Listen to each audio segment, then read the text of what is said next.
Innal hamdalillah nahmaduhu wa nasta'inuhu wa nastaghfiruhu wa na'udzu billahi min shururi anfusina wa min sayyiati a'malina may yahdihillahu fala mudilla lahu wa may yudlil fala hadiyalah.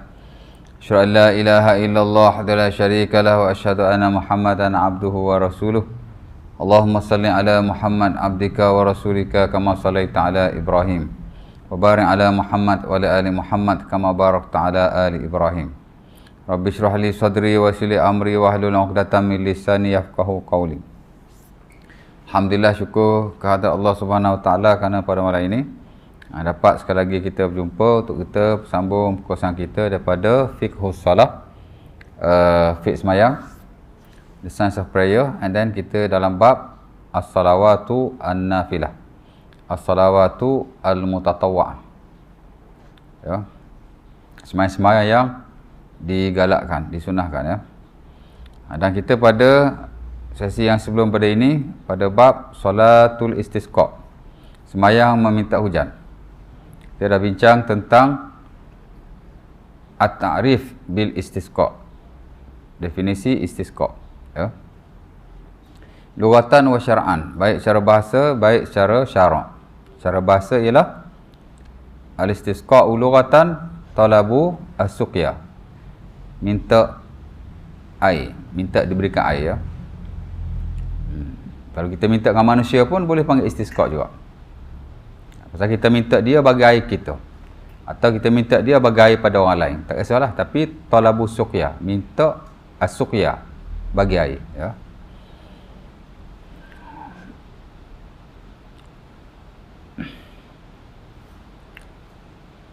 Biasanya dalam ayat Quran memang Allah Ta'ala ada sebut dalam beberapa ayat, antara surah Nuh yang saya dah sebut tu, istaghfiru rabbakum innahu kana ghaffara, sampai habis ayat 10 sebelah tu.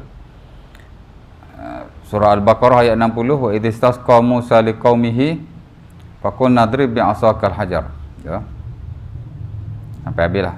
Itu daripada ayat Quran. Jadi ada istisqa, walaupun tidaklah sama dengan istisqa yang ada dalam syarak kita, apa nama, dari sudut fiqhnya lah, ya. Kerana hampir keseluruhan tentang ahkamul istisqa, hukum ahkam istisqa, ialah dalam sunnah atau hadis-hadis Rasulullah sallallahu alaihi wasallam, ya. Dan para ulama sepakat akan pensyaratan ibadah ini. Kalau tak sepakat pun majoriti, ya. Kerana setahu saya ada juga segelintir ulama kata tidak sunnah al-istisqa, ya. Majoriti mengatakan bahawa sembahyang ini ada disyaratkan based on ayat-ayat yang telah kita baca sebelum pada ini, dan of course lah hadis-hadis Rasulullah SAW yang banyak, ya. Sebagian saya dah baca hadis Ibn Abbas, hadis Abdullah bin Zaid, ya, dan hadis Aisyah radhiyallahu taala anha. Antara hadis yang kita boleh kata paling famous lah dalam bab ni, yang diriwayatkan dalam Sahih Bukhari dan Muslim. Mari tu. Dan sembahyang ini dikatakan disyaratkan pada tahun kedua Hijriyah, 2 years after hijrah of the Prophet. Bismillah. Terima kasih, ya. Oh, ni buat sekedar sikit pekat. Itu cair. Tak payah buat banyak, saya buat sikit je. 3-4 cara pun dah pekat sangat pula, tak elok lah, ya. Tak tidur malam ni nanya. Mana nak cari kuliah bagi air ginseng ni tak? Biasa air kosong je, ya.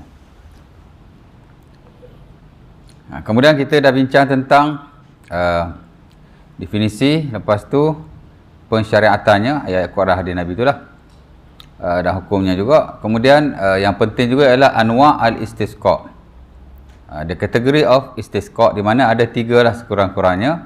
Pertama, ad-du'a mutlaqan, doa secara mutlak, masing-masing buat masing-masing, ya. Tak ada satu standard, tak ada satu lafaz, tak ada satu ibadah khususiah dalam bab tu. Doa saja, minta pada Allah, ya.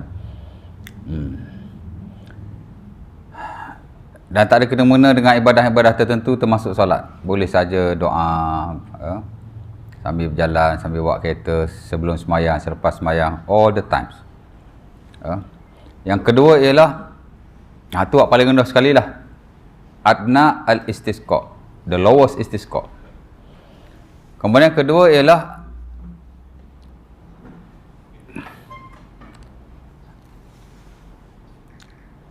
doa ketika ibadah-ibadah tertentu, ya. Tadi ad-doa mutlaqan, ini ad-doa inda al-khutbah yaumal jum'ah wa duburus salawatil maktubah wan nafilah jama'atan wa kunut an-nazilah wa ma ila zalik, ya.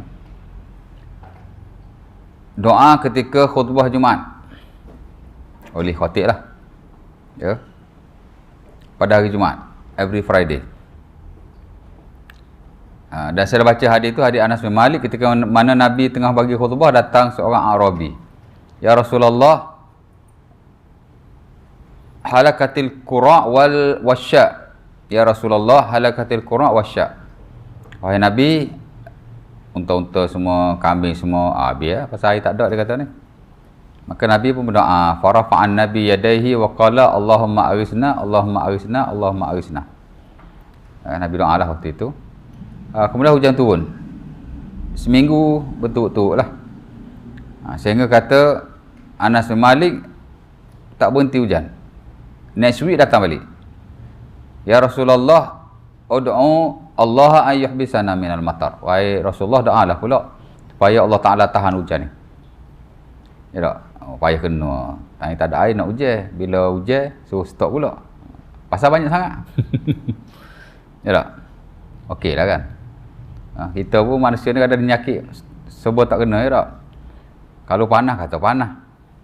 Kalau mari hujan kata hujan pula. Payah kena tak? Dia nak lagu mana? Nak hak sedar-sedar. Kalau panas tak panas. Kalau hujan tak hujan. Oh, nak sedap semua kita ni.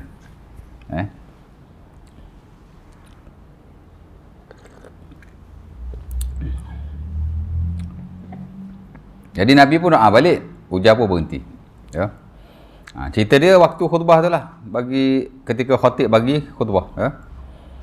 Kemudian selepas sembahyang berjemaah, ya, doa imam makmum boleh, angkat tangan doa sama-sama, istisqa. Ya. Tak beda ada. Pasal ini special case. Ya. Ada tak riwayat Nabi doa after sembahyang fardu berjemaah kerana istisqa? Allah Ta'ala alam lah. Setahu saya tidak ada. Tapi dikiaskan di atas doa khutbah tu lah. Ya, kerana kita perlu berdoa secara bersama-sama. Mudah-mudahan lebih mustajab. Ya, dia pakai dalil umum je.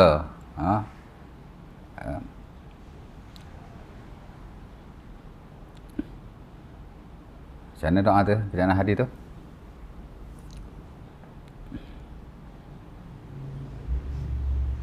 La yada'u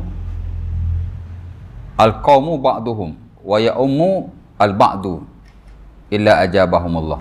Dalam hadis Al-Hakim, daripada siapa anda tak ingat lah. Nabi kata, tidak benar satu kaum kemudian diaminkan oleh kaum yang lain, mereka ia akan dimustajabkan oleh Allah. Ya. Hadis ni yang diguna pakai juga, nak kata sunat every time obligatory prayers yang sembahyang doa berjemaah tu. Dia pakai hadis ni juga. Ya. Memang tak ada yang spesifik, tapi dia kata ada umum, ada doa berjemaah diterima Allah. Ya tak? Masih dipayungi oleh nas yang umum, dia pakai gitulah. Tapi tu tak apalah kan, kita pakai hak istisqa. Istisqa saya ingat tak ada masalah sama sekali. Ya. Sama juga dengan kunut nazilah. Ada tak dalil Nabi kunut nazilah untuk istisqa, minta ujian, ada tak? Tak ada. Tapi bolehlah diguna pakai, kerana waktu ni waktu getir. Nazilah ni makna benda hak berlaku dalam keadaan yang susah macam ni, boleh lah kan. Ya. Dalam banyak hal qiyas diguna pakai. Ya. Jadi kalau tak ada dalil yang spesifik, dalil-dalil am dalam ibadah-ibadah seumpama ini, dia boleh diguna pakai. Ya. Masih tertakluk dalam konteks yang sama.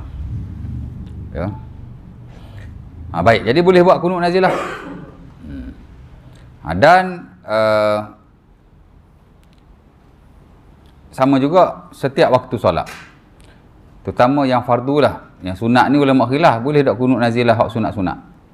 Majoriti kata tak boleh.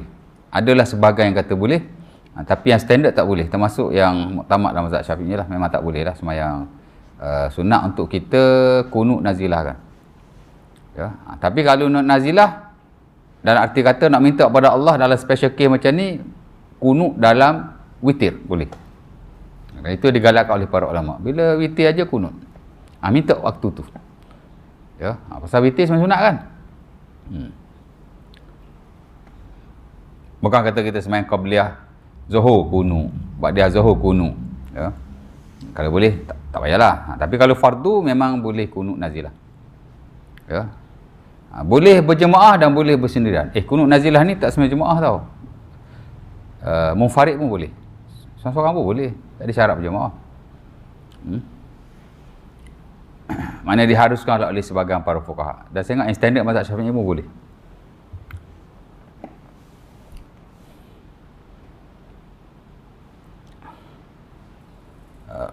Witir tuan-tuan, walaupun ulama berbeza pendapat tentang kunut, adakah boleh sepanjang tahun tulusan ataupun waktu-waktu tertentu, seperti yang muktamad atau standard mazhab Syafi'i, kunut dalam witir hanya ketika Ramadan, ba'dan nisfi as-sani, selepas separuh yang pertama, yakni masuk separuh yang kedua lah. Walau bagaimanapun di sisi bahagian yang lain tulus sana, all the year. Dan itu pendapat yang dipilih oleh Al-Imam An-Nawawi rahimahullah. Nawawi dalam bab ni dia tak setujulah dengan mazhab Syafi'i. Dia kata witir-witir ni tulus sana, all the year. Sebab tu boleh saja tuan-tuan witir pada setiap masa lah, pada malam-malam yang witir tu kan. Nampak? Saya pun kadang witir, kunut. Tak nampak Ustaz kunut pun. Kunut tak ada syarat angkat tangan. Tak? Memang afdal angkat tangan, tapi tak ada syarat lah. Tak? Lepas semai isyak, mai witir. Lepas tu kunut. Allahumma hdini. Maksud sebelah kata dia ni mai subuh qada apa.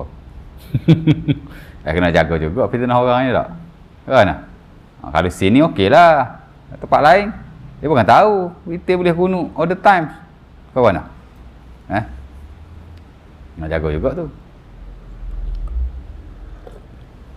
Macam Ar-Ruyani lah sahibul mazhab.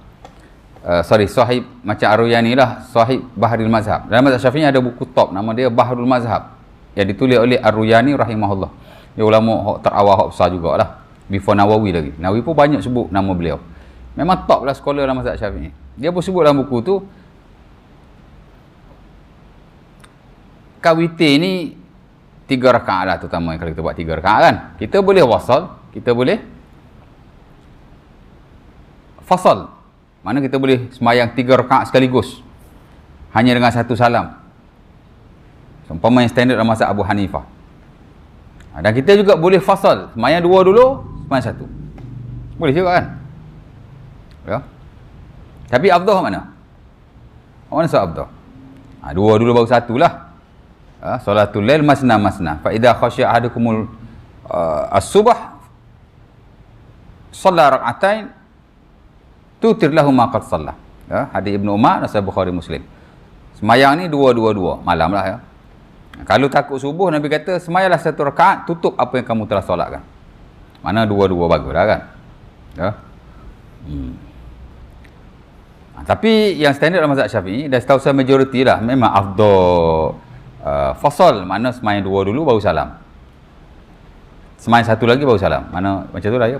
Mana kita pisahkan dengan salam di tengah-tengah. Ya. Tapi kalau Abu Hanifah dia galakkan terus, 3 terus ya. 2 boleh buat. Dan 2 sunnah Nabi insya-Allah. Cuma hak afdalnya lagu mana? Ya. Tapi Ar-Ruyani kalau dia semayang di masjid, di surau ataupun di tempat-tempat solatnya manusia lah, di masjid lah terutama ya. Dia semayang yang afdal 2 plus 1 lah. Semayang 2 salam, semayang kemudian lepas tu semayang lagi 1 rakaat. Dipisahkan dengan salam. Tapi dia kata kalau dia buat bersendirian, mungkin di rumah atau di tempat-tempat lain, dia semayang direct. Kurang afdal sikit lah. Pasal apa dia tak buat hak-hak tak afdal tu depan orang? Maknanya kata demo lah. Oh, tok guru besar pun buat hal tu afdal juga dia kata. Jadi nampak? Kalau di hadapan orang dia buat yang afdal. Kalau dia bersendirian dia buat hak tu lah. Ya. Cerita lagi itulah kena jaga juga, ya tak? Orang kata kita mai subuh qada maghrib. Nak qada apa? Nanti orang kata mai subuh qada lepas isyak. Nak qada subuh, qada zuhur tak ada lagi. Tak hati kau ni kan. Tapi kena tengok juga ya. Boleh saja tuan jadi kalau nak kunut waktu tu masuk dalam kunut witir. Adapun yang lain janganlah kalau boleh ya. Boleh kepada lelaki wanita, boleh belaka. Very open itu nombor 2. Dan yang ketiga ialah iqamatu solat al-istisqa, mendirikan solat istisqa. Dan saya sebut sebaik-baiknya diperintahkan oleh imam beberapa hari sebelum daripada sembahyang dilakukan. Few days. Kalau yang standard mazhab Syafi'i seumpama disebut dalam matan al-ghayah wa taqrib, matan Abi Syuja' itulah. Dia kata 3 hari sekurang-kurangnya. Ya.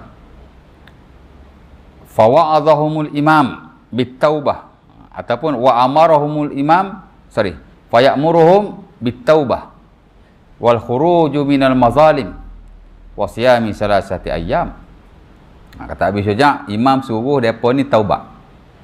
Kerana hujan tak turun mungkin disebabkan dengan dosa. Musibah Allah Ta'ala nak beri.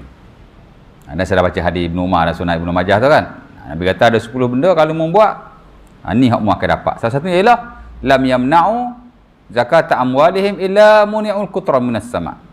Depa tak bayar zakat, tak settle zakat, menahan orang daripada zakat, mereka akan ditahan daripada hujan turun daripada langit. Mana sebab kemarau ni sebab antara zakat lah kalau based on that hadis Nabi ya. Dia suruh taubat istighfar ya. Kemudian elakkan kezaliman, al-khuruju minal mazalim. Kalau ada hak orang yang kita tak tunaikan. Mana bagi dalam konteks taubat juga tu. Ya. Kemudian dia kata puasa 3 hari. Ya. Dia suruh sedekah ya. As-sadaqatu tudfi ghadabar rabb. Sedekah ni menghapuskan atau memadamkan kemarahan Tuhan. Hadis Ibnu Majah daripada Abi Umamah Al-Bahili. Jadi dia ajar buat begitu. Jadi puasa pula 3 hari. Pasal apa puasa? Ada dalil in spesifik tak? Nabi suruh puasa ke macam mana? Allah Ta'ala alam lah, setahu kita tidak ada. Tapi dek kerana kita nak semayang kalau boleh dalam keadaan berpuasa. Tak wajib, tak boleh puasa pun. Tapi imam suruh puasa sebab supaya bila kita datang untuk semayang istisqa dalam keadaan berpuasa lebih mustajab. Dalam konteks hadis mustajab orang puasa. Dia bagi hak tu lah. Ya tak? Bismillah. Salah sudah awal mustajabat la syakka fihinna ataupun salah sudah awal mustajabat salah sudah awal la turad. Ada 3 doa mustajab tidak syak lagi. Ada 3 doa yang tidak ditolak. Salah satu ialah dakwatu as-saim, doa orang yang berpuasa. Jadi suruh puasa ya. Dan bila hari kejadian imam pun turun mari kan. Ya. Sampai situ hari tu tak? Okey. Baik, solat istisqa ada beberapa perkara yang digalakkan oleh para ulama. Pertama ialah sembahyang di tempat terbuka. As-salatu awil khuruj ila al-musalla. Sembahyang di musalla. Bukan musalla kita. Musalla-musalla ialah merujuk pada tempat lapang di mana Rasulullah SAW akan sembahyang seumpama ini seperti sembahyang raya, sembahyang istisqa, itu disebut sebagai musalla. Ya. Dia bukan masjid. Dia bukan bangunan, tapi dia satu tempat lapang yang orang solat di situ. Itu disebut sebagai al-musalla. Buq'atun wasi'atun tusalla fihi al-aidu wa ghairuhu kal istisqa. Ya. Itulah buku fiqh. Musalla-musalla ialah satu tanah yang lapang, yang luas di mana orang solat di situ untuk sebahagian solat seperti solat hari raya dan juga solat istisqa. Ya. Dan memang Nabi sembahyang di musalla. Hadis Abdullah bin Zaid saya dah pernah baca last kuliah hari tu. Kharajan Nabi yastasqi ila al-musalla. Nabi keluar untuk istisqa ke musalla. Dan Ibn Abbas pun menyebut benda yang sama. Ya, kharaja Rasulullah ila al-musalla fastasqa. Nabi sallam keluar ke musalla dan dia istisqa. Hadis Aisyah pun sama. Ya. Syakkan nasu ila Rasulillah kuhutul matar. Fa wa'adahum yawman yakhrujuna fihi. Fa amarahu fa amarahum bi al-mimbar fatudha' au fayudha' fil musalla. Ya. Aisyah kata depa ngadu kat Nabi, hujan tak turun. Nabi pun suruh keluar satu hari. Tapi Nabi suruh letak mimbar di musalla. Apa itu musalla? Musalla di tempat lapang itulah. Ya. Jadi digalakkan, disunatkan sembahyang di tempat lapang. Kata para ulama kita, antara An-Nawawi rahimahullah bersesuaian lah sebab kita nak minta Allah hujan. Bagi direct dengan langit tu. Kalau kita main dalam bangunan kan, tak ada masalah. Tak haram pun. Tapi hak afdal sunahnya di tempat lapang. Umpama disunahkan oleh Rasulullah sallallahu alaihi wasallam. Of course lah, supaya kita terus meminta daripada Allah. Terbuka kan, nampak hujan. Kalau hujan turun pun direct kena kita. Seumpama yang berlaku juga pada zaman baginda, ya. Jadi tanah lapang lah. Pernah buat sini ya? Selangor pernah buat. Ada orang kata pernah buat, ada orang kata lah, anak pun tak tahu kan. Tapi Kelantan pernah buat dulu. Saya ingat tahun 90-an pernah Tuan Guru Nik Aziz buat di Stadium Kota Baru. Dan waktu dia buat tu memang hujan turun. Waktu tu. Dah YouTube tak ada kot, tapi ada orang duk share gambar dululah. Dan pernah dalam harakah pun pernah ada rasanya. Memang Nabi pula dah. Nik Aziz buat apa istisqa lah. Masa dia semayang tu memang hujan lah. Ya. Yang kedua, digalakkan keluar ke musalla dalam keadaan memakai pakaian yang tidak ada apa-apa kemegahan. Kalau boleh pakai baju-baju yang biasa-biasa, yang disebut sebagai siyabun mutabazzilah. Ya. Tak adalah pakai baju koyok rabak. Tak, mana pakai baju biasa-biasa. Apa kita gini je lah. Tak sedut pakai baju Melayu sepasek, pakai samping, pakai sebel pula 2 jekar, 3 jekar. Ya tak? Tak usah. Pakai hak simple-simple je. Hak mana dia mau pakai hak tinggi semayang, pakai hak tu. Ya, kerana Nabi berpakaian begitu. Kharajan Nabi, kata Ibn Abbas, ilal musalla yastasqi mutabazzilan, mutawadi'an, mutazallilan, mutarassilan. Hatta Nabi berjalan pun selu-selu. Ya. Nak tunjuk kita ni lemah lah, ataupun kita tak tahulah kan. Tapi mutarassil maknanya Nabi jalan secara perlahan-lahan. Biasa Nabi kalau berjalan tak terlalu laju, tak terlalu perlahan. Hak ni Nabi jalan mutarassilan. Anjur gitu. Tak tahu lah ke mana kan. Tarassul ni makna anjur. Anjur Kelantan. Apa sah? Kalau cakap perlahan macam suara perlahan. Kalau orang jalan nak suruh dia slow, kita kata apa? Perlahan lah kan? Suara pun perlahan, jalan pun perlahan. Macam mana? Kalau kata anjur, boleh sebut anjur pahal lah. Ya? Ya Bilal, idza azanta fatarassal wa idza aqamta fahdar. Kita baca hadis dalam bab azan dulu kan? 3-4 tahun, 2-3-4 tahun lepas kot. Nabi kata, wahai Bilal, ada Abi Daud. Hadis tu dari sudut sanad ada problem sikit. Tapi dalam fiqh memang diguna pakailah kerana tidak ada hadis yang lain. Ya. Sementara memang maklumlah ijma'. Azan memang secara begitu. Makna tarassul. Wahai Bilal, kalau kamu azan, fatarassal. Makna one by one, slowly.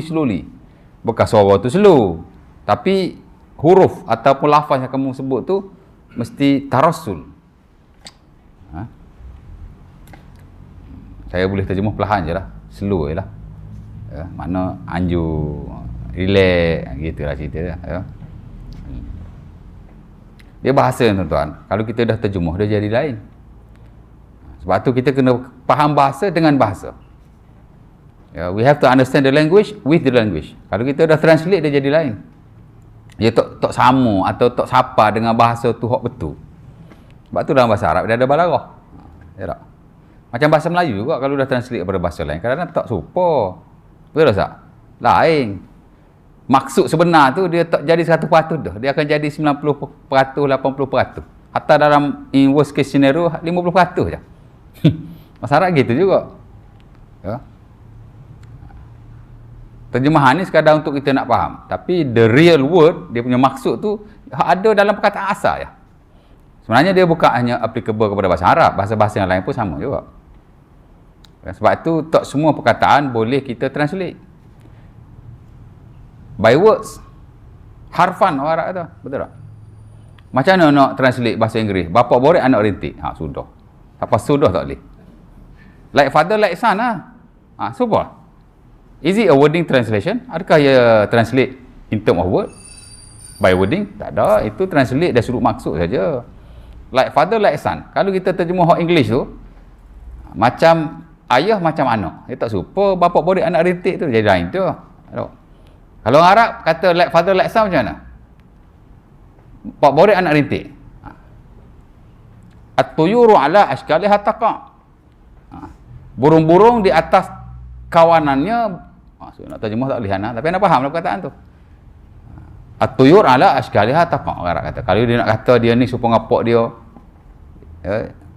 dia ni supaya ngegeng dia, dia apa kata at-tuyuru ala ashkaliha taqa. Bapak borik, anak rintik. Macam itulah.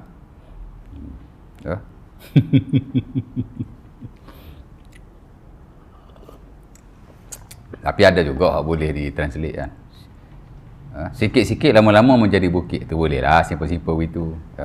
Qalilan fasara jabalan. Tapi orang Arab tak pakai tu. Tu Melayu punya peribahasa translate ke Arab. Arab tak ada istilah tu. Qalilan fasara jabalan, mana ada.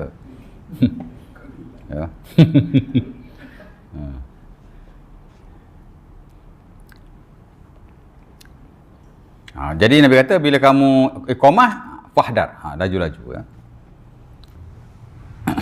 Jadi Nabi mutarasil ya. Jadi kita keluar dengan pakaian yang begitu ya. Lagi berapa dah tu Cik? Keluar musalla, keluar baju yang tidak baru atau tidak ada kemegahan, keluar baju yang menunjukkan seorang hamba lah ya. Yang ketiga, keluar semua. Orang tua tu keluar, budak apa, isteri orang muda confirm kena keluar. Orang perempuan pun keluar. Anak-anak pun keluar. Tapi jangan buat keluar anak umur setahun dua pula. Ganggu pula ya tak? Mana budak-budak lah. Orang tua, orang tua betul, asyuyukh, atau orang muda, perempuan dan kanak-kanak, sibian. Buat keluar semua. Ya.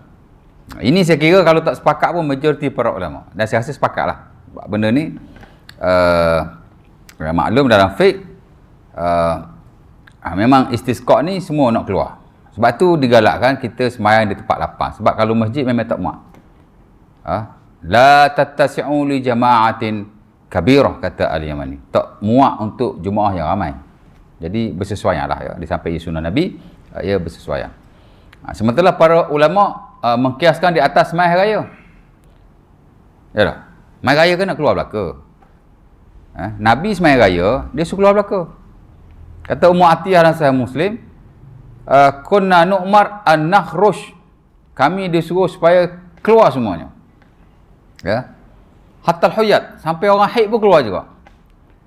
Fashhadna jama'atal muslimina wa da'watahum, supaya mereka sama-sama melihat akan jemaah orang Islam berdoa bersama-sama dengan mereka.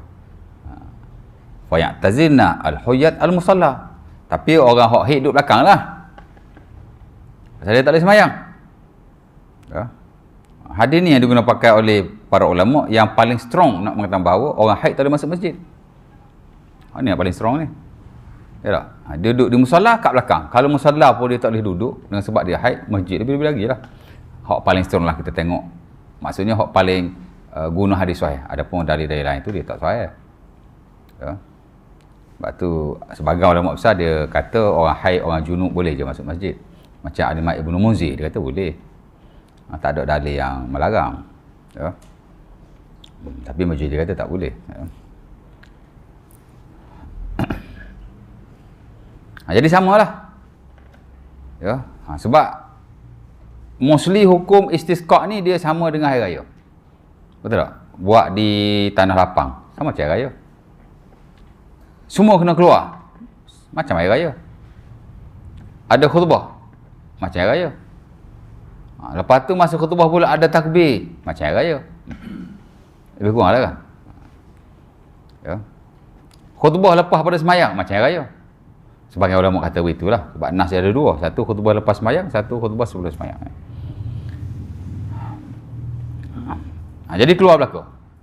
Memang kalau tak sepakat pun majoriti lah digalakkan semua keluar. untuk berdoa kepada Allah di samping sembahyang, ya. Melainkan haiwan saja, haiwan.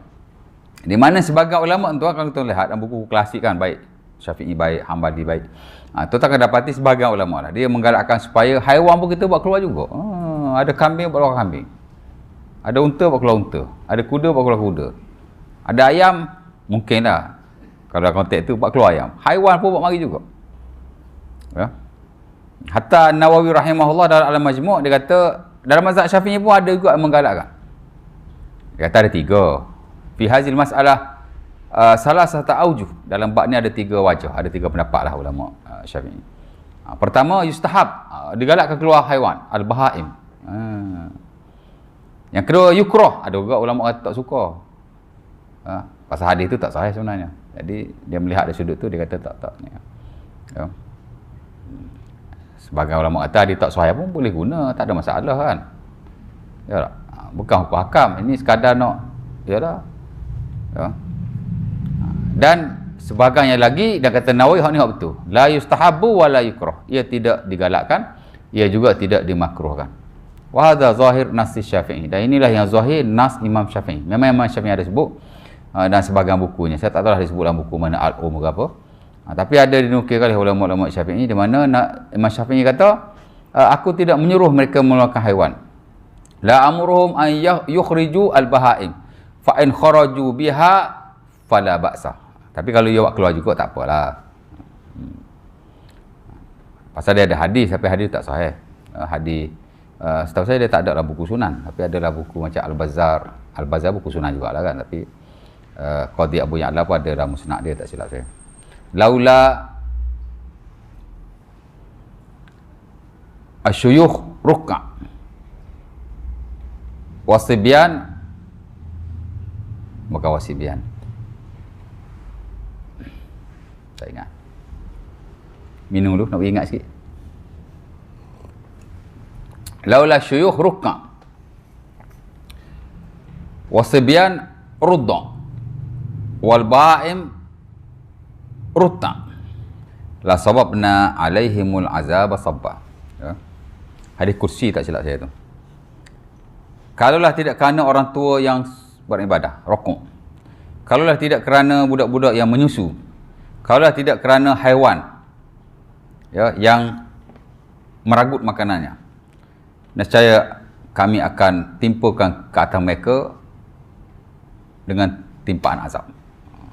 Jadi based on that hadis tu, walaupun tak sahih lah, sebab kata tak sahih. Dia guna hadis tu, dia kata jadi keluar jugalah, digalakkan jugalah. Ya.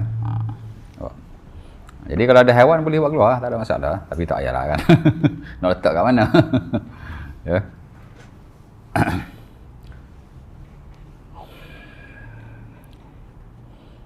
Okey, lagi apa lagi ya? Lepas tu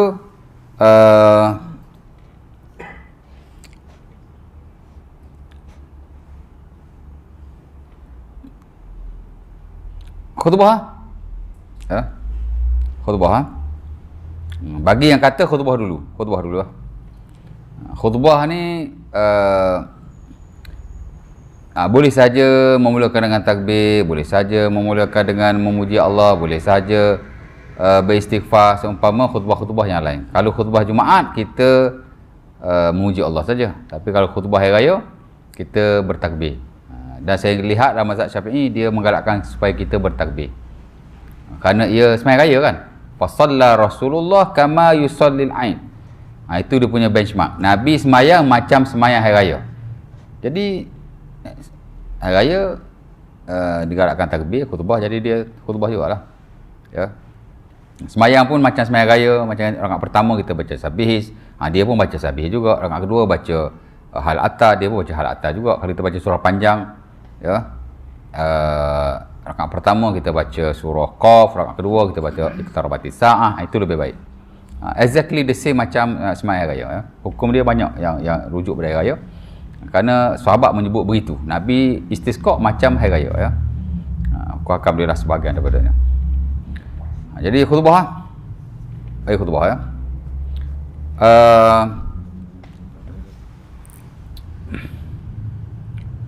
Dan Rasulullah SAW memang ada bentuk khutbah dia lah.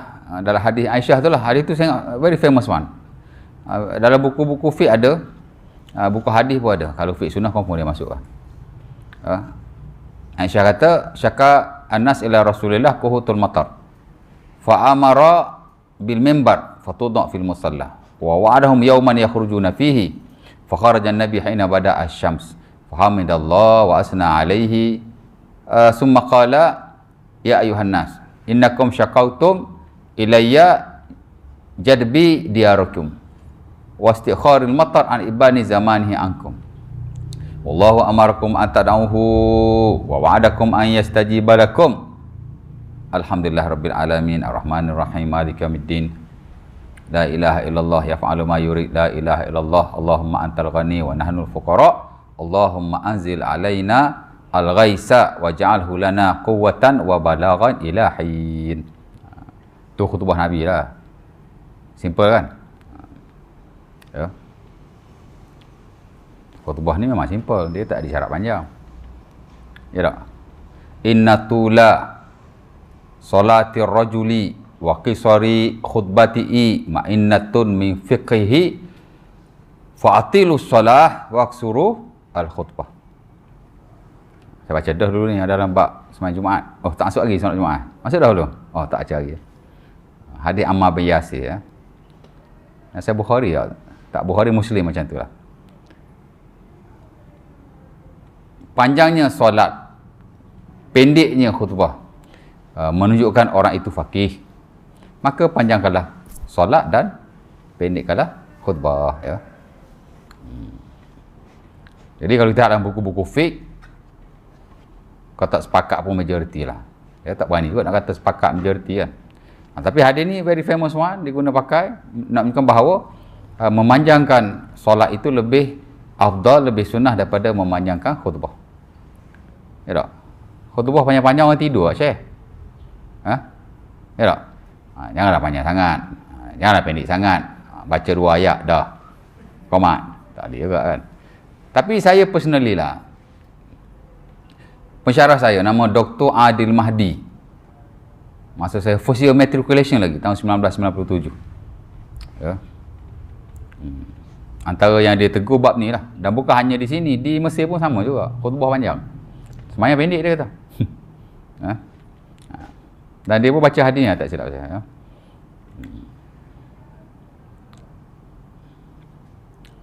Tapi rasa tak panjang sangat kot. Panjang khutbah 10 minit je kot ya.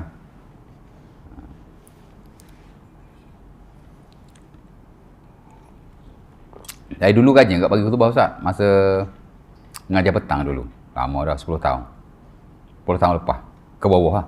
Saya ada juga khutbah tu, surat ikhwan ada bagi khutbah. Ni pun duk minta suruh khutbah, nak khutbah awak, nak balik sekolah pukul 12.30 dah, tak ada. Saya tolak semua. Lepas tu minta tanya cuti, kita balik kampung lah, itulah. Saya ingat dah 5-6 tahun saya tak khutbah Jumaat kot. Last saya khutbah kat ikhwan lah, adalah last khutbah. Tak 2 tahun lepas ada juga khutbah.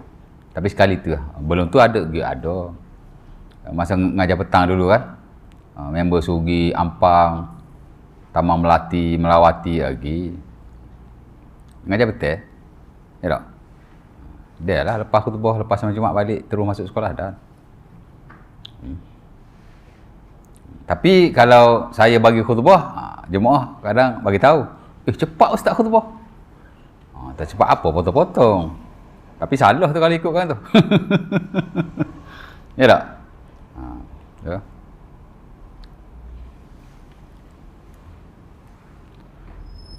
Okey, baik. Lepas tu khutbah kan, itu Nabi baca. Aisyah kata mereka mengadu kat Nabi, hujan tak turun.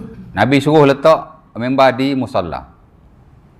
Nabi suruh keluar pada satu hari. Nabi janji nak tubik satu hari. Maybe after few days lah, tak dinyatakanlah hadis tu ya. Itu standard mazhab Syafi'i 3 hari ya. Lepas tu bila Nabi datang tu, Nabi bagi khutbah tu lah. Nabi memuji Allah dan fahamidallah wa asna alaih. Mana Nabi puji Allah lah. Memang sebagai ulama kata memuji Allah dan khutbah ni wajib. Rukun lah macam kita mazhab Syafi'i, kalau tak baca puji-puji Allah lah, alhamdulillah apa gitu gini, dia tak sah. Yang longgar dalam bab khutbah ni Hanafi je. Hanafi apa-apa nasihat. Tak ada syarat selawat, tak ada syarat puji Allah, janji nasihat. Khutbah dia kata. Tapi majoriti termasuk sanad mazhab Syafi'i dia agak sistematik lah. Ada puji Allah, ada selawat Nabi, begitulah begini ya. Baik. Jadi Nabi puji Allah, kemudian Nabi kata la ilaha illallah. Ya fa'alu ma yurid. Jadi siapa-siapa yang buat solat istisqa, yang ni kena baca lah, Nabi baca ni. Lepas tu awak nak tapak hal lain, tapak lah. Tak ada syarat, tapi sebaik-baiknya. Because these are the words of the Prophet. Ni adalah wording atau perkataan Nabi. Baca hak tu kan. Lebih dekat kepada mustajab insya-Allah. Ya. Sebab Nabi kata-kata dia ni jami' syamil. Mana dia mengumpulkan dan dia menyeluruh. Ya. Utitu jawami'ul kalim. Wa mithluhu ma'ahu. Aku diberikan jawami'ul kalim. Ya. Dan yang seumpama dengannya bersamanya. Ya. Maknanya Quran jawami'ul kalim, hadis Nabi pun jawami'ul kalim. Doa Nabi jawami'ul kalim. Doa Nabi pun doa nak jawami'. Mana ada Nabi doa berjela-jela. Kalau orang tulis doa panjang, bukan Nabi lah tu. Nabi bukan begitu ke tak? Nabi doa simple aja. Hatta dalam Quran pun kata Imam Al-Aqfasi rahimahullah, Quran paling panjang doa 3 doa je. Mana doa paling panjang Quran? Doa amanah Rasul tu hujung tu, Rabbana la tu'akhidna in nasina aw akhtana. 3 doa. Dan doa Nabi Ibrahim, surah Al-Baqarah ayat 100 lebih tu. Masa Nabi Ibrahim bina Kaabah dia doa kan. Tu ya doa paling panjang dalam Quran. Dan dia katalah hadis Nabi pun ada doa panjang-panjang. Boleh je doa panjang. Ya tak? Tapi biar jami'. Kadang-kadang kita ni nak lagi panjang macam lagi bagus. Susul sehingga jadi macam syair. Ya. Tak perlu. Kita baca je doa ikut standard yang ada dalam buku zikir lah macam mana. Based on hadis Nabi. Ya. Jadi terbaik baca doa Nabi tu lah. Nabi la ilaha illallah yaf'alu ma yurid. Tiada Tuhan melainkan Allah, dia boleh buat apa yang dia suka. Ya. La ilaha illallah Nabi alhamdulillah dulu. Alhamdulillah bil alamin arrahmanir rahim maliki yaumiddin. Ada khutbah kan? Ada baca ayat Quran. Ya.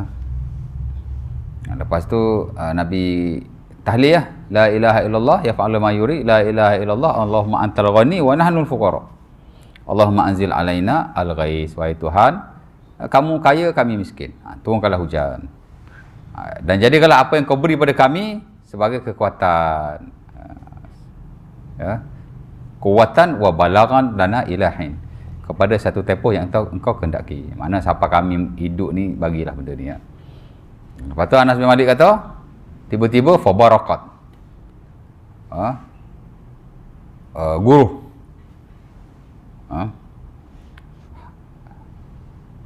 Waraqadat. Kilat. Hatta fa'amtarat biiznillah, maka hujanlah dengan izin Allah. Ya. Falam yakhruj Rasulullah hatta salatis suyul. Nabi tak keluar lagi daripada masjid, air dah mengalir dah. Hujan lebat kan. Falamma ra'a Rasulullah sur'atan nas ilal kin, bila Nabi lihat manusia laju-laju, yalah ada air turun, gembira nak pergi dapat air tu kan. Lepas sembahyang cepat-cepat nak pergi kena air tu. Pergi ambil air ke apa kan, nak minum ke apa. Fadhahikan Nabi pun ketawa. Lalu Nabi berkata, asyhadu anna Allah ala kulli syai'in qadir wa ashhad anni Rasulullah. Aku beriman ataupun aku bersaksi Allah Taala Maha berkuasa, dan aku bersaksi aku adalah Rasulullah. Ya. Lepas tu kata Aisyah, Nabi turun lah. Tapi lepas baca tu Nabi mengangkat tangan lah. Farafa'a yadayhi, sebelum hujan tu kan macam Nabi baca khutbah tu, Nabi angkat tangan, rafa'a yadayhi. Falam yazal fi rafa' hatta bada bayat ibtai. Dan Nabi angkat je tangan sampai nampak dia punya ketiak. Sebab itu antara tempat kita digalakkan mengangkat tangan setinggi-tinggi ialah ketika istisqa. Itu yang kata Ibnu Mas'ud tu, karena Nabi lam yarfa' yadayhi illa fil istisqa. Nabi SAW tidak mengangkat tangannya ketika berdoa melainkan ketika istisqa. Maksudnya tidak mengangkat setinggi-tingginya, sesungguh-sungguhnya. Istisqa. Ya. Sehingga tapak tangan Nabi ni duduk belah atas. Sorry, macam mana Syekh? Betul lah, duduk belah atas gitu. Kalau ikutkan doa, tak boleh gini. Ya. Nabi kata, idza sa'altumullaha la tas'aluhu bi butuni akifikum, bi zuhur akifikum was'aluhu bi butuni akifikum. Bila kamu minta dengan Allah, jangan minta dengan belakang jari kamu. Mintalah dengan tapak tangan kamu. Ya. Gitulah. Tapi Nabi dah minta tinggi, siapa jadi lagu tu? Ni naik dah ke atas pula. Ya. Nampak?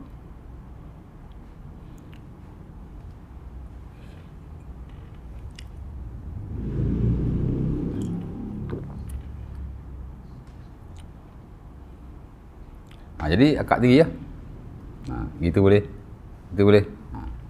Tuan doa macam mana? Doa ni kalau kita belajar fiqh doa, tuan.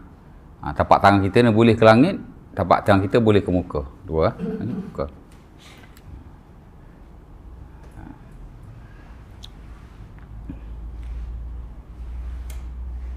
Jadi agak tinggi ya. Macam tu lah doa dia.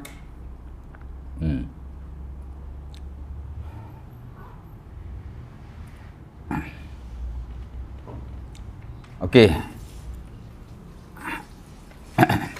Apa je? Dan dalam hadis yang sama Aisyah kata lepas Nabi doa tu Nabi memalingkan belakangnya kepada manusia.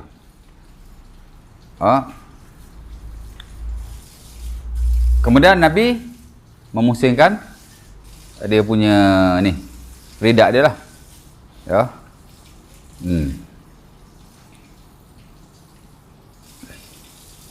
Kanan pergi kiri, kiri pergi kanan. Bawah naik atas, atas naik bawah. Mana hak bucu bawah tu tukar naik atas. Hak duk bucu belah kanan tukar belah kiri. Dia panggil tahwil dan taklib. Kerana hadis sebut fahawwalan nabi au qallaba ridaahu. Dia memusingkan atau menterbalikkan ridaknya. Ya. Macam itulah cerita dia. Yang disunat ridak tu. Itu dia panggil tafaul. Tafaul ni macam Nabi nak tunjuk bahawa perubahan lah kepada situasi begitu dah begini. Yalah, daripada kiri ke kanan, dari atas ke bawah. Tafaul dengan daripada kemarau kepada hujan. Tahu tak tafaul? Tafaul ni dia lawan kepada tatayur.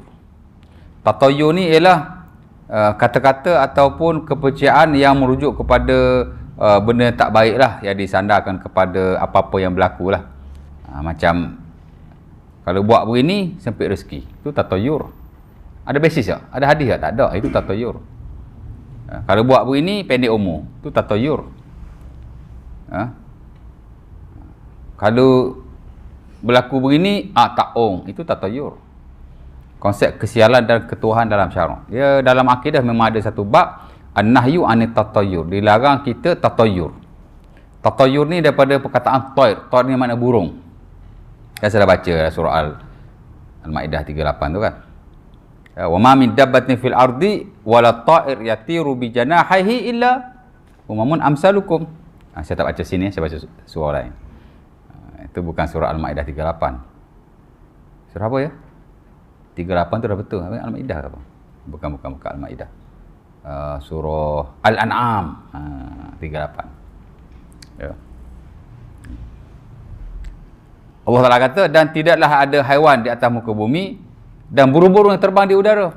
Yatiru wala ta'ir yatiru biyanahi. Ta'ir ni ataupun ta'ir mana burung. At-tatayur mana burung-burungan. Burung-burungan. Saya terjemah sendiri tu. Saya translate sendiri tu. Saya boleh translate tuan. Saya ada kelulusan buat translation ni. Saya boleh jadi translator.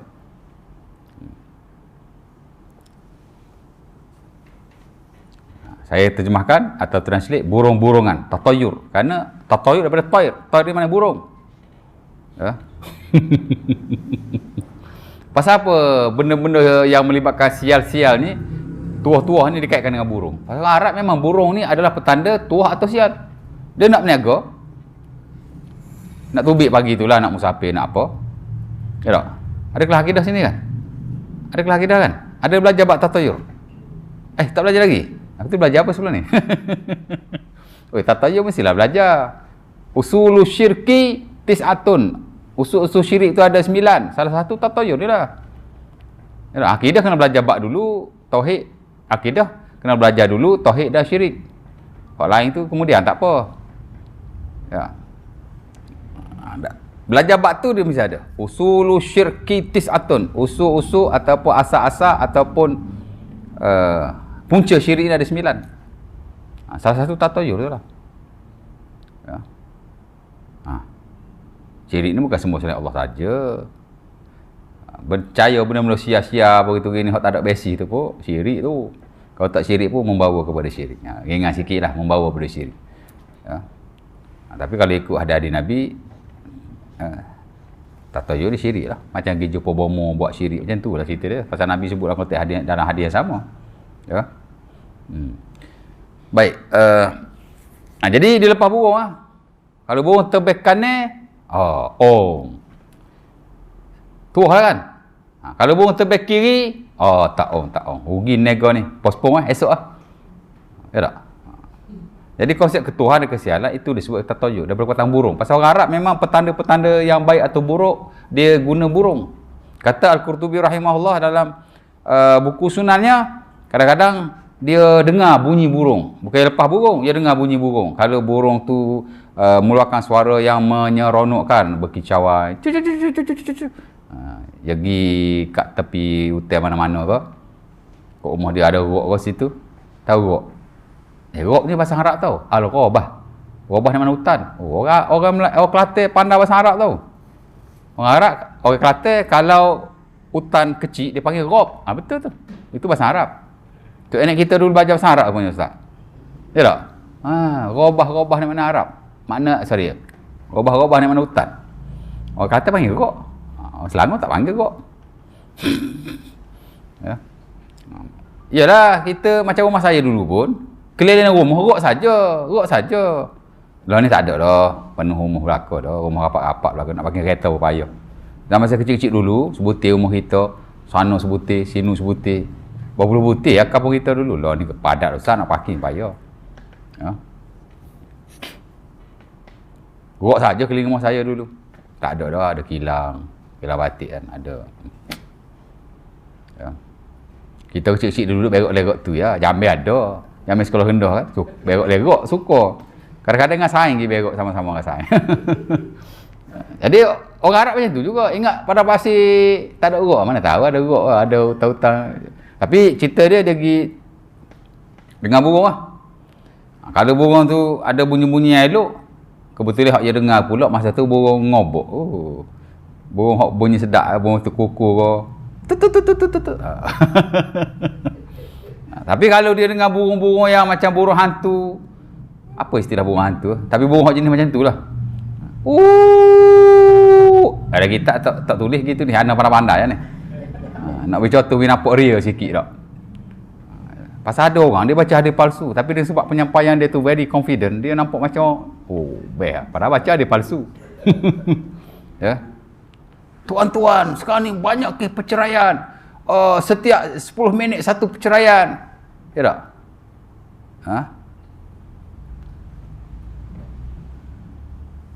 Ini masalah sihir. Asas cerai aja sihir. Kan? Berilah produk saya kasturi.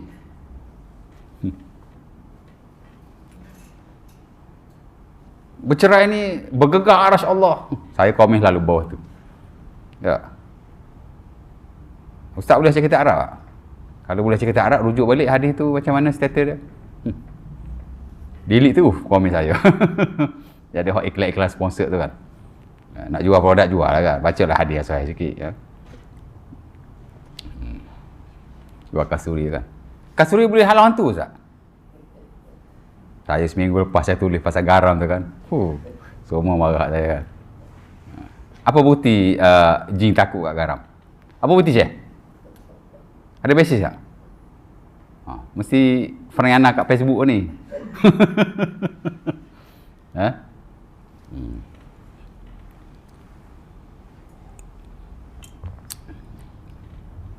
Badan kita ada garam. Syaitan boleh masuk ke garam dalam badan kita? Boleh lah kan? Syaitan yajri min ibni Adam majrad dam. Syaitan boleh masuk dalam badan kita ikut salur darah aja. Duk main-main dalam badan kita. Ya tak? Playground dia je badan kita ni. Bahkan memang ada rasukan. Alladzina ya'kuluna ar-riba la yaqumuna illa kama yaqumul ladzi yatakhabbathu syaitanu minal mas. Kita belajar bab riba kan? Hadis tu kita baca, ayat tu kita baca dulu. Al-Baqarah 275. Orang yang makan riba esok-esok dibangkitkan Allah seumpama orang yang dirasuk syaitan. Memang ada al-mas, yang ni dirasuk, masus syaitan.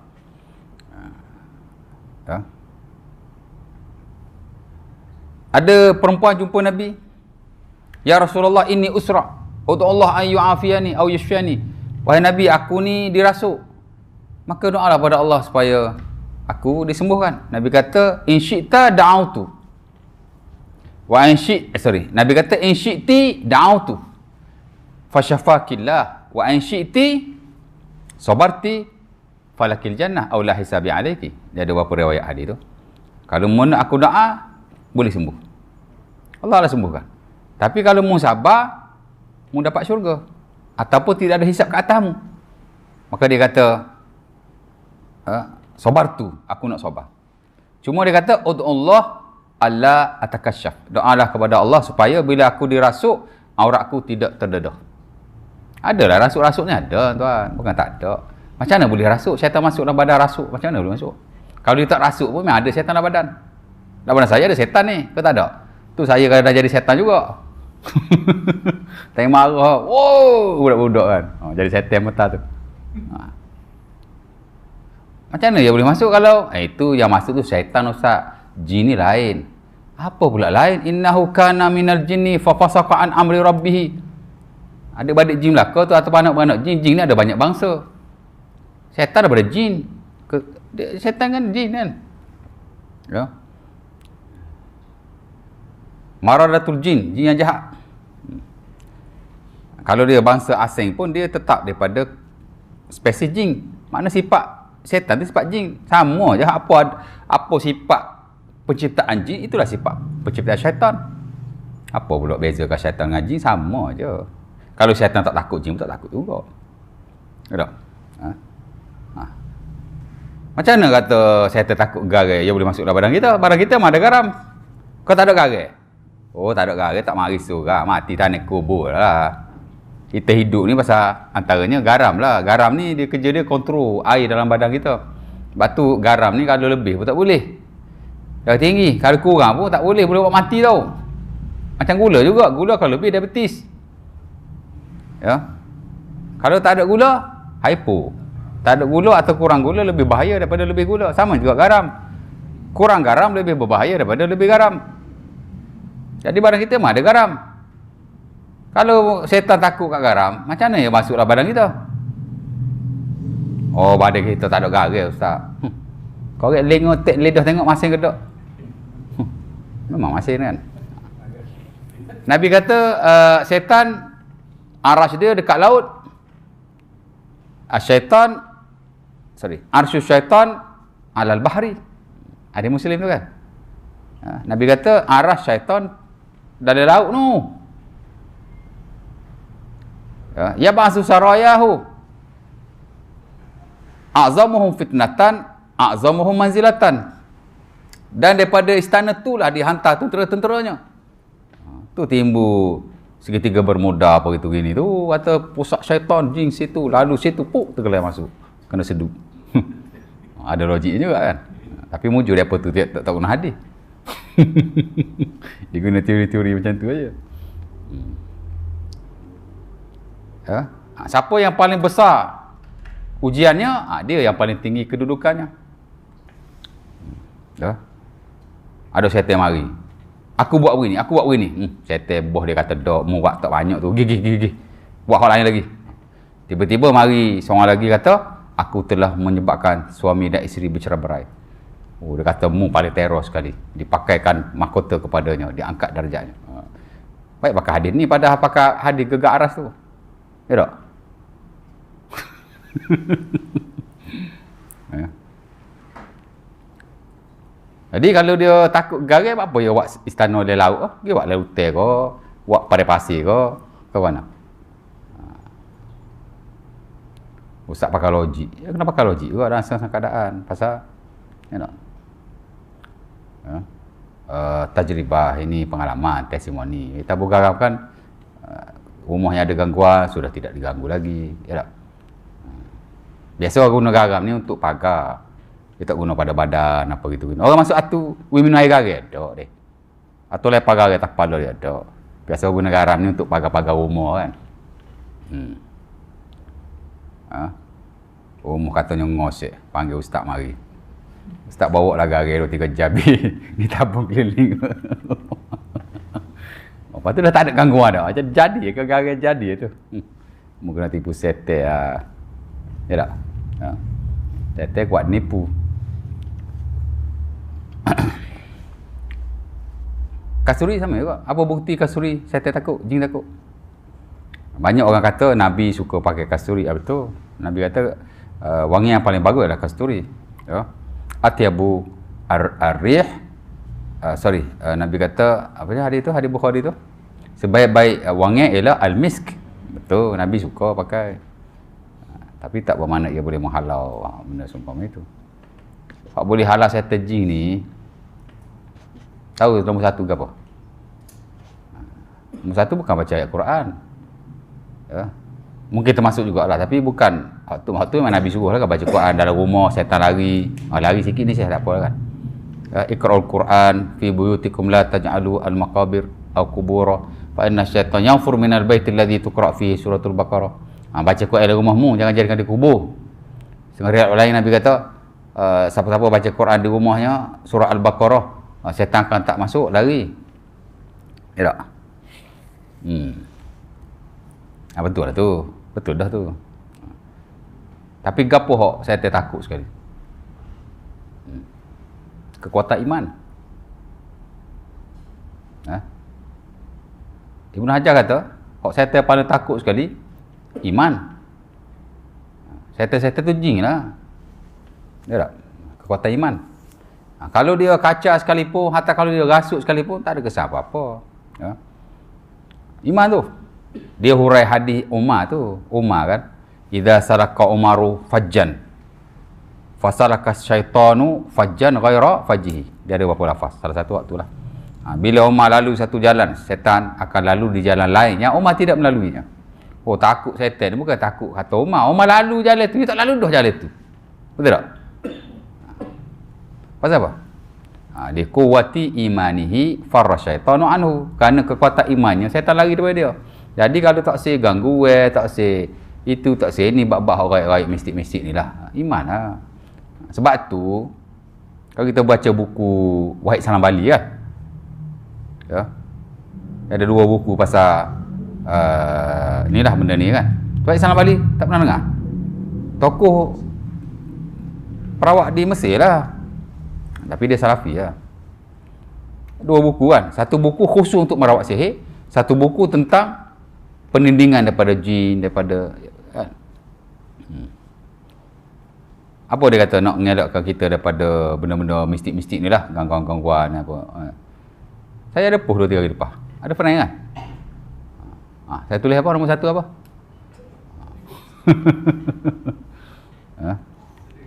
Kita buka Facebook balik lah. Oh lah. Berapa saya sejam saja. Adalah hak ni lah, malah tak habis juga istisqah malam ni. Gerai aku. Tak apa lah. Ya, saya ada post itu kan. Ni. Satu, ikhlas. Kedua, komitmen kepada ibadah. Ketiga, memelihara solat berjemaah. Keempat, komitmen kepada Quran dan Sunnah. Keempat. Kelima, minta pertolongan dari Allah. Keenam, banyakkan amal soleh. Ketujuh, isti'azah. Kelapan, lazimi surah Al-Baqarah. Ada lagi belah-belah, tapi anda tulis 8 aja. Ya. Benar ni, saya takut. Gagal tak takut dia. Tak. Takut sangat patu. Okey, baik. Mana lari jauh. Ingat apa habis ya. Apa nama tadi? Kak Analah tadi lari jauh tu lari tu. Mana pergi ikut iblis gigi belakang tu. Ha? Macam kasturi kan. Oh, orang jual kasturi kat Facebook banyak lah ni. Tekan je ustaz WhatsApp kasturi tu kan. Mari orang jual kasturi. Ada sebagai besarnya ustaz lah kan. Tak apalah nak jual kan. Tapi yalah, depa ni kadang dia kata macam pengalaman lah, tajribah. Kita pun tidak menolak. Ibnu Jibrin ditanya, macam mana orang perawat-perawat dia guna garam? Garam ni bukan hanya orang Melayu guna, orang Arab guna juga. Dia kata la dalila minas syar'i. Tak ada dalil pada syarak. Tapi kalau dia guna la ba'sa, tak apa. Okey, guna je. Mana dia menerima lah. Tapi hak lain-lain tu, hak street-street dia tak bagi. Ibnu Jibrin ni saya tengok dia dalam banyak hal dia agak toleran. Lepas tu saya suka baca buku dia Ibnu Jibrin. Buku fiqh dia saya suka baca. Dia memang lenient lah sikit. Dia punya hukum tu dia tak rigid sangat. Dia tak keras, bukan tak rigid, dia tak keras macam sebahagian hak-hak lain lah. Nama dia Ibnu Jibrin. Saya suka dia. Tak tahulah. Saya pun tak kenal sangat dia. Saya pun tak baca sangat buku dia. Tapi saya ada rujuk juga lah. Ibnu Jibrin. Dia saya tengok banyak yang longgar-longgar sikit. Bukan longgar lah, tapi saya baca buku mana dia. Saya ada download 3 biji buku dia punya. Tapi saya tak baca pun. Saya buat rujuk-rujuk gitu je. Okey tapi okey je. Nak pakai kasturi pakailah. Mudah-mudahan berpahala. Sebab pakai wangian ni memang digalakkan dalam syarak. Tapi nak kata exactly betul-betul dia menghalau makhluk-makhluk halus gitu, tak ada bukti, no basis daripada syarak. Yang dapat halau benda-benda macam tu. Tadi sebut macam tu lah. Kata Ibn Hajar, setan ni yang dia takut kekuatan iman. Orang yang kuat iman dia tak takut. Dia takut. Tapi kita maya puduk. Ya tak? Saya ada member tuan. Kena kaca je. Kejap-kejap anak dia kena kaca. Kejap-kejap bini dia kena kaca. Kadang Jumaat pun tak pergi. Macam mana kau? Itu lah cerita dia. Tahulah. Okey. Apa tadi? Last tadi sebelum cakap yang pasal syaitan, iblis, hantu, jin ni apa? Tafaul tu kan? Tatayur tadi. Dia dengar burung kan? Kalau bunyi hok macam ni, atu. Tak. Itu tatayur tuan. Orang Melayu banyak gitu. Jalan kalau ulan ni tak lagi. Saya dulu arwah nenek saya pun pesan. Kalau naik motor ke apa, masa tu saya baru beli motor, kata 3 kan. Jadi dia pesan kalau ulan ni jangan lalu bewok litah apa. Saya taat tuan. Saya balik pada rumah atuk saya di kampung Siang. Ular hijau melintah ular daun. Pusing balik nak balik cari jalan lain. Saya daripada rumah atuk saya nak balik rumah saya. Ikut jalan belakang. Jalan belakang kubur tu. Ular melintah, pusing balik ikut jalan jauh. Bodoh atas aku jam itu. Tapi tak apalah kan, taat orang tua. Lepas tu saya ikut dia pergi cari lokan apa gitu. Dia pesan tu kalau nak cangkuk, minta izin dulu tu anak cucu nak cari rezeki. Kita pun ikut lah nak cakuk lokan tu kan. Tu anak cucu nak cari rezeki. Dapat banyak lokan saya gitu. Jadi tajrubah tu jadi tu. Tak? Tapi ada unsur syirik di situ, tak boleh lah ya. Mudah-mudahan Allah Ta'ala mengampunkannya. Nak minta izin ngaji apa? Kita khalifah. Kau mana? Kalau dia duduk situ, kita nak duduk situ, dia kena lari. Ya tak? Kita khalifah kan? Baca auzubillah sudahlah. Bikalimatillah tammati min syarri ma khalaq. Ataupun bismillah, jalan lah. Saya ada saudara tuan-tuan, kerja dia pecahkan busut. Dia nak ambil ulat. Ada orang beli untuk buat ubat. Boleh ke tak boleh itu boleh bincang lain lah. Tapi cerita dia pecahkan busuk untuk dapatkan ulat. Siapa pernah pecah busuk macam ni? Ada ulat dalam tu. Mahal beli seekor ulat RM20-30. Kalau dia masuk hutan dapat busuk 10 biji. Dalam tu ada 10 ekor ulat. 10 biji dah 100 ekor ulat. 100 ekor kalau RM30. Dah berapa? Beribu sekali masuk hutan tuan. Jadi orang tanyalah dia. Depan saya orang tanya dia ni. Mu ni tak takut kena kacau kau setel kau besar belah kau kat bawah tu. Takut apa dia kata? Bismillah, cangkul lah. Ada sekali tu, yalah orang dengar benda pelik-pelik kan. Air raya segi melawak dia. Jalan raya pergi jalan kan. Ada orang tanya lah, saudara tanya, mu ni Boleh dia kata, dia tak takut lah. Tak takut setel dia kata. Oh, dia kata gitu. Takut setel. Takut setel buat apa dia kata? Aku setel. Ni kepala setel dia kata ni. Geredek berkali banyak orang tanya dia berkali. Ni kepala setel dia kata. Bapak setel ni. Oh, tak dia kata begitu, tapi dah geredek duk tanya takut setel dia. Tak ada apa pun. Bismillah jalan. Ya tak? Kadang kita punya mindset kita je. Ya. Bismillah jalan. Kita nak cari rezeki, nak takut apa kan? Kalau dia duduk situ, dia kena lari ya. Kita khalifah, bukan dia khalifah. Saya senang je. Okey, jadi tafa'ul ni lawan tatayur. Tafa'ul ni benda-benda sial seumpama itu unallowable dalam Islam ya, tak boleh. Satu lagi tafa'ul. Tafa'ul ni kita sebut benda yang baik atau buat sesuatu benda yang baik kerana kita mengharap esok-esok akan berlaku benda yang baik. Itu yang Nabi buat tu lah. Itu bagi tafa'ul. Ya. Boleh. Okey, tafa'ul ni Dr. Zaimi dia pernah ulas tu. Sebab dulu ada isu, ada seorang Habib datang ke Malaysia. Tiba-tiba masa tu panas. Tiba-tiba hujan kan. Jadi orang kata, sebab dia marilah hujan ni.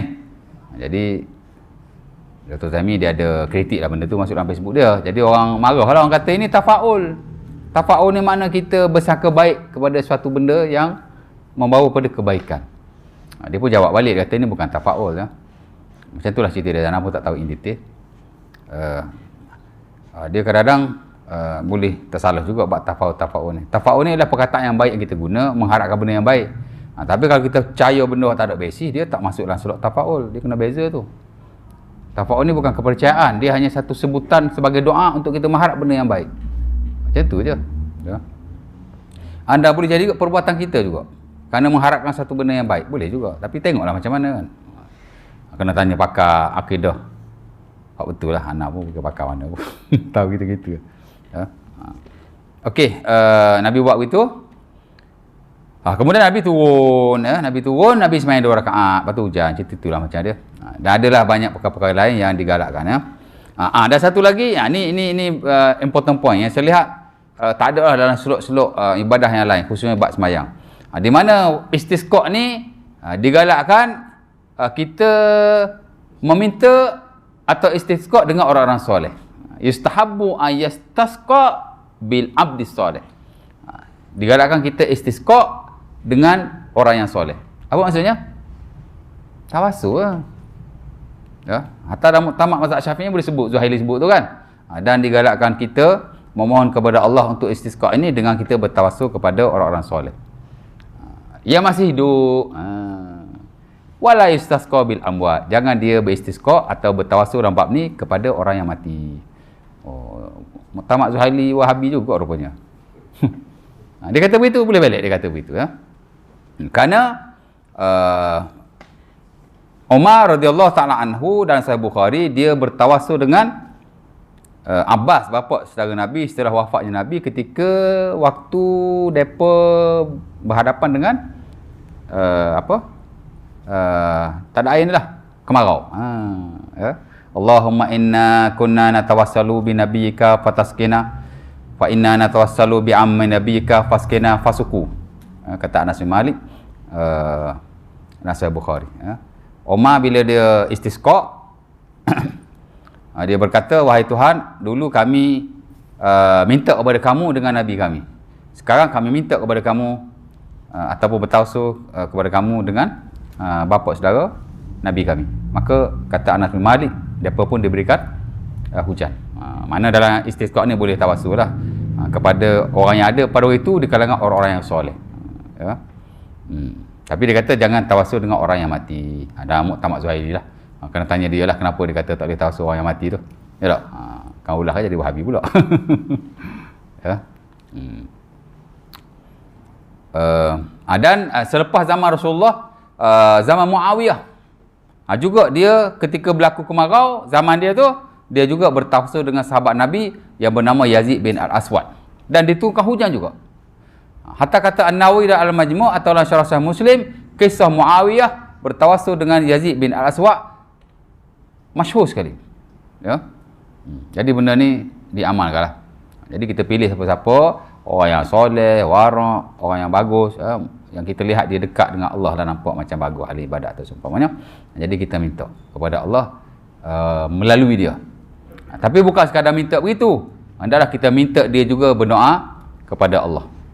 Omar sebelum dia Omar ketika dia istisqa tu, dia suruh Abah doa. Dan ada riwayat Abah berdoa kepada Allah. Bukan semata-mata, ya Allah aku bertawassul kepadamu dengan bapa calon Nabi. Bukan itu. Abah tu sendiri berdoa kepada Allah. Dan itu juga dilakukan oleh Muawiyah, di mana dia juga berkata, Ya Yazid bin Al-Aswad, irfa' yadaika wad'ullah atau kama qala. Wahai Yazid, angkatlah tanganmu dan berdoalah kepada Allah. Dan dalam hadis itu disebut farafa'a yadayhi, dia pun mengangkat tangannya. Dia pun berdoa jugalah. Dia minta kepada Allah, ya. Cerita dia begitulah.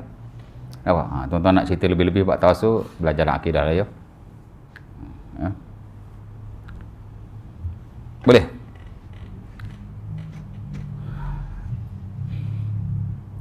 Ada soalan? Ada nak tanya apa-apa tak? Tak ada, kita stop lah. Sejam lebih dah ni. Dia mau lenguh dengar, kawin pun lenguh kok mengajar. Ada soalan nak tanya apa-apa tak? Soalan simple je, jawab simple. Kalau ada 5 minit, pukul 9 kita berhenti. Ada Syekh? Tak ada malam ni? Oh, demo. Kalau demo ada soalan. Tak ada Bismillah. Kalau tak ada, kita berhentilah setakat ini dulu. InsyaAllah ta'ala, saya ingat Nabi kot tak ada istisqa. Istisqa ni dia satu bab yang besar tuan. Dalam fiqh memang dia berasingan. Biasanya sembahyang sunat ni, dia dalam slot sembahyang sunat as-salawatun nafilah. Dia marilah sembahyang rawatib, kau boleh abad dia apa gitu ni. Tapi ada beberapa sembahyang dia ada bab yang khas. Antaranya salatul lail, sembahyang malam, dia ada bab khas. Salatul witri, dia ada bab khas. Salatul aidain, sembahyang raya, dia ada bab khas. Salatul istisqa ni dia juga ada bab yang khas. Dan satu lagi ialah salatul khauf, sembahyang ketika berperang. 5 sembahyang ni sebab dia ada hukum yang banyak lah, jadi dicakap oleh para ulama. Sebab itu dia dibabkan dalam bab-bab yang khas. Berbeza dengan sembahyang sunat yang lain yang tidak seumpama itu, ya. InsyaAllah ta'ala. Jadi kita ada hak sunat ni, satu sembahyang raya, satu lagi sembahyang khauf. Sembahyang istisqa kita ambil 2 kuliah. Mungkin sembahyang raya 2 kuliah juga kot. Sembahyang raya dia lagi banyak sunan dia. Ya, dan satu lagi sembahyang khauf. Sembahyang khauf ni betul-betul sembahyang ketika peperangan. Ya. Kalau lihat based on hadis-hadis Nabi ada banyak, ada 6-7 kot saya ingat. Dan antara yang bagus yang huraikan bab ni ialah Al-Imam Ibn Hazm Al-Andalusi dan bukunya Al-Muhallah. Tapi kalau kita boleh pilih satu atau 2 cara tu lebih baik. Kesimpulan dia 2 je. Satu, musuh berada di arah kiblat. Satu, musuh berada di bukan arah kiblat. Itu dia punya base. Ya. Jadi kalau kita tahu 2 ni dah okey kan. Nak bahaya sampai Z pun. Ya tak? Okey, itu je lah. Kita tutup majlis kita dengan tasbih kafarah. Assalamualaikum warahmatullahi wabarakatuh.